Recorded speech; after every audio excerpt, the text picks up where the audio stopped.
Okay, hello ladies. I am so glad to be on today. I'm here on a Zoom today with Laura Folks, and I'm so happy to introduce you. Now, most of you guys know me. My name is Liz Hansen. I'm the owner and photographer at Chicago Boudior Photography, and my mission there is to empower women through beautiful portraits, but I also have a bigger mission to empower women generally in their jobs and their businesses.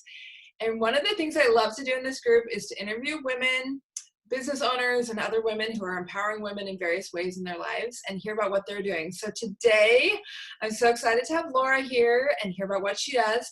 If you are a female business owner or if you do something to empower women, I would love to hear about it. Shoot me a message.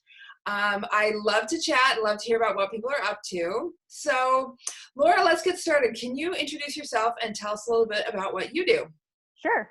Yeah, so I'm a health coach and I work with people who know what they should be eating but have a hard time sticking to it, and really am passionate about helping them transform their relationship with food.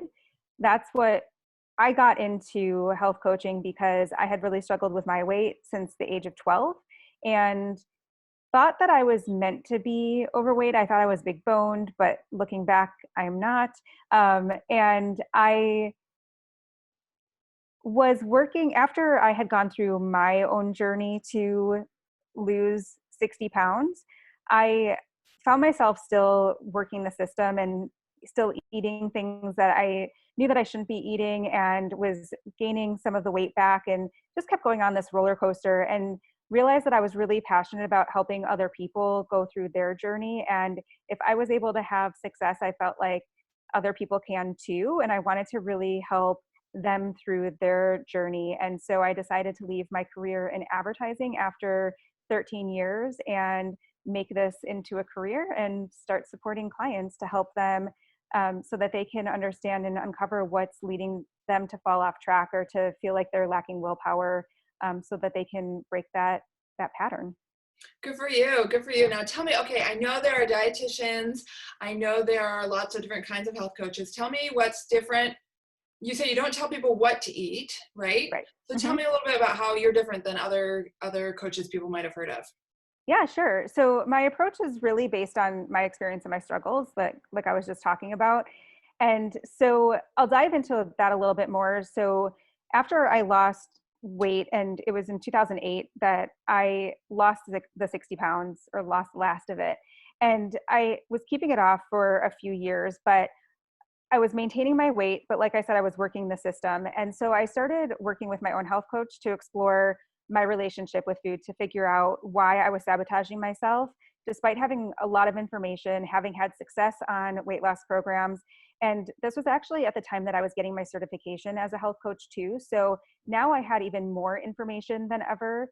And yet I kind of went into my health coaching certification thinking, oh, this is great. Like, I'll be able to lose even more weight, and now I'll have even more information, and it'll just get me even more on track. And yet it was actually having the opposite effect. And so I was like, this is very bizarre. Like, why am I now getting more information and yet still falling into this pattern, and actually even more so than I was previously? So I started working with my own health coach, and was I did a lot of deep emotional work to figure out what was causing that pattern, and had a lot of realizations through that work. And it just helped open up my eyes to seeing that it wasn't really just about the food. So many people think that they just need more accountability, which can be helpful, but it usually isn't really what they need. So in my programs, we go beyond weight loss support and accountability coaching to get to the bottom of why they're able to be good most of the time, but end up falling off track. Or when they eat when they don't necessarily want to, or they can't stop eating even when they're not hungry necessarily. And it's not really just because they love food too much or ice cream too much. Throughout the process, we make small, sustainable changes to radically transform their relationship with food. And so my approach is a research-based process, which is called Truce with Food, and was created by Ali Shapiro, who is the health coach that I worked with. And it combines functional medicine, adult development, and narrative coaching to resolve the root cause issues which lead to people not taking as great of care of themselves as they would like. So during this program, clients gain clarity around the external factors causing cravings, because once we're aware of them, the pull of food can then decrease. So through the sessions, clients strengthen self-trust, which leads them to being more in tune with what works best for them, their body, and their lifestyle. So it's not necessarily talking about more tips and tricks that would be helpful for them to resist food. Interesting. So what if you had a client who says, like, I really want to keep eating donuts. I don't actually want to give donuts up. Yep. Like, I'm trying to understand, like, what it, like they have to want to change, right? Mm-hmm. Or are you allowing them to say, like, yeah, you can still eat donuts, but you're going to have to do this instead? Like, what does it mean if someone comes to you like that? Yeah. So typically what we do is it's not that somebody will come to me and say, people will say that I still want to be able to eat a donut, which is fine. It's if that donut or 6 donuts is surrounded by a lot of guilt, shame, a lot of mental gymnastics around food, a lot of conversation with yourself and beating up before and after, that's a symptom to me that there's something else happening. And so it's not a matter of judgment. And people actually still will have those moments throughout the programs. Like I've been working with a client for about 8 months, and she said that she ate a bag of Tootsie Rolls over 2 days. Okay, that's a symptom that something else was happening. So it's not that I'm judging her for it or anything. And she then realized, wait a second, why am I going into this bag of Tootsie Rolls? And so instead of passing judgment, she can bring curiosity to it to figure out what is leading to that, as opposed to saying, oh, I shouldn't be eating these Tootsie Rolls and beating myself up because I don't have the awareness of why I'm actually doing it. So it's more of creating the awareness of why the donuts are needed or wanted. So it's not that you can't have your donuts. You can have your donuts, and I still will have pizza, or I'll have a hamburger and French fries, but it's coming more from a point of choice, as opposed to feeling like I should or shouldn't be doing it, and all of the mental gymnastics and beating myself up around that food choice as well. It's like the meaning that you associate with the donut rather than eating the donut itself. Yeah. Correct. Yeah, That makes because sense. like, I'll still eat a donut every so often, but I probably won't eat the whole one in one sitting, because that's not what I know I won't feel well after eating a full one. So it might take me 4 sittings to eat a donut, but it's also my choice and I don't feel bad about it. Right. I hear what you're saying about meaning. I mean, we assign meaning to food all the time, you know? Yep. Interesting. So what would you say, who is your typical client? Do you mostly see women, men, young people, older people? Who do you typically work with? I would say 95% of my clients are women. It's not necessarily, I mean, I think my marketing targets women more, but I have worked with men as well. So my clients vary from ages, and I've had a 17-year-old all the way up to 70. So it's everywhere in between. It's more of the mindset around food, or just relationship, I think, with food. So a lot of my clients come to me really confused about why they're not able to stick to what they know they should be doing. They're not able to be consistent. They've had success in the past. They have a lot of the information. And even despite having the information, they're still not doing it. I even had a call with a client a couple of weeks ago who she was having a lot of success, finally found something she really likes with intuitive eating, and had stuck with it for about 3 or 4 weeks, but then had fallen off of it and wasn't sure why, and was really confused by that, because she's like, it works for me. I know that this is what I want to be doing, and yet something's getting in the way of me being able to stick with that. So it doesn't really matter like the age or, demographics. It's just more of those cycles and those patterns are things that my clients tend to experience quite a bit.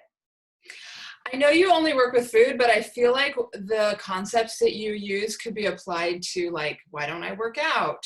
Why don't I, send that letter that I know I was supposed to send? I mean, like, it's like the root of a lot of the reasons why we're not doing what we know how to do are probably the same, right? They are, yes. And so I talk about food a lot as the way in, but there's typically from doing the work with my clients, they experience shifts in a lot of areas in their lives. So people's relationships tend to shift. People make career shifts in our time working together. I just got off of a client call right before this, actually, where she was talking about reclaiming her time because she feels like she's doing so much for other people that she's not paying attention to her needs. And so she doesn't have structure in her day because she's accommodating her husband's schedule. So it can really come out in all different areas. It could be, I've had some clients who bite and pick their nails a lot. And actually one of my clients started working with me to look at that pattern before food even. It can show up with alcohol. So yeah, it really impacts all areas of our lives. And if you think about like how you do anything is how you do everything. So it kind of shows up in all these different aspects, but food, there's just so much weight, quote unquote, to food that's why I look at food first and seeing how people are showing up around food to see if it carries over into other places of their life as well. And the tricky thing about food is you have to eat. Right. You know what I mean? Like you can take a day off work, but you can't just like be like, I'm not going to eat this week. Right. You know? And so that's, I think, one of the hurdles for a lot of, but you have to keep eating, and it comes up every social event 3 times a day. This is in your face. It's food, yes. True. However, there's also times like there are times where you don't feel, not you personally, but where somebody may not feel like they feel like they've got it. Everything's going really well with food. They're easily able to eat in alignment with their goals. And then there are other days where they just feel like the wheels have come off, right? But what has actually changed? And so that's what we want to look, because it's not necessarily about the food itself. It's how we're showing up and how we are responding or reacting to something. And so we want to look at what's changing around the food, because a bag of M&Ms is still a bag of M&Ms. And how come one day somebody might be able to eat 2, but another day they eat 5 bags? Right. I love this work that you're doing. It's like brain work. It's emotional healing. And what you're going to do when you heal with food is going to spread in positive ways to so many other aspects of your life. Ladies, if you're watching this live, I'd love to hear in the comments about what you think about what Laura does. I'd love to hear what you think about some of these concepts we've talked about relationship with foods. Drop a comment. We'd love to hear from you. Ask some questions for Laura. We'd love to hear. She'd love to answer those in the comments as well. But what she does, and any questions that you might have about what she does or our relationship with food. So, okay, so Laura, tell me the arc when you work with clients. Tell me typically what you expect. How do you know when you're done? How do you know what are the goals that you're looking to achieve? What can people typically expect to get out of the what you offer? Yeah, so the process typically takes about 6 months to a year, I find. And the first session that I do with people, we get right into the meat of things. So we really get into helping them figure out what's the story that's been playing out that's been keeping them stuck and keeping them from being able to be consistent. So typically at the end of the first session, people will walk out and be like, wow, okay, this is a different process. Because one of the first things people say to me when we're talking about whether this is the right approach for them is this really going to be different? How do I know? How I've invested so much money in all of these different programs and stuff, but how do I know that this one's going to be different? By the end of the first session, they're like, oh, okay, yes, this process really is different. So they can walk out already feeling not as hard on themselves, I hear a lot. And just throughout the process, what typically happens is obviously results vary by client based on where they're at, where they are in their journey, how open they are to the process, and the work that they do put into it. But I do find that my clients tend to feel relieved. They feel more hopeful, more empowered by being able to identify the themes that are leading them to make unhealthy food choices. And they tend to see a shift where they're more naturally able to eat in alignment with their goals and without working so hard to resist food. And then they also take more risks in their lives and are no longer avoiding things that they could have in the past. So this can show up, like I said earlier, in a new job or career opportunities, in their relationships, making a move to a new home. They find that when they were feeling their best, they were taking more risks. And through this work, it creates more of that space to allow them to do that. They also create more balance in various areas of their lives, kind of like what I was talking about with this client that I was working with right before here.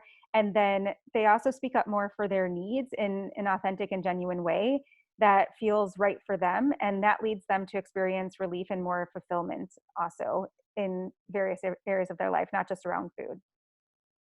I love it. I know what you do and what I do is totally different, but in some ways I hear some of those same response. People come in for a boudoir shoot, they'll email me 2 weeks later and they say, I'm just feeling a little bit more liberated. I'm showing up differently. I'm showing up more confidently in my relationships.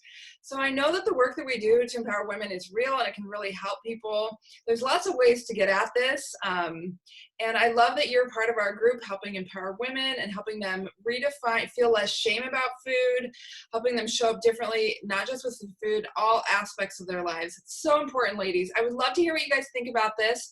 Laura, thank you so much for coming in and chatting with us. I'm going to let you, when we get off of this, leave your contact information for people. They can contact you, ask you any questions. Thanks for being part of the VIP group and for helping women in this really important way. And ladies, thanks so much for joining us. We will see you again soon. One thing I wanted to mention really quickly too is if anybody has questions specifically and isn't comfortable necessarily sharing it out in the open, I offer a free 30-minute Q&A session. So feel free to sign up, and I'll drop the link in the comments. Somebody can just sign up and we can talk about what the challenges are, what their goals are, what type of support they need. And I'd be happy to chat with them to see if I'm the right person to help them through and reach their goals. I love that because a 30-minute, it's no risk, it's no cost. They can try it out, see if your approach really is different to the other things that they've tried. I love that. Okay, ladies, Laura is going to leave a link to a free 30-minute consult.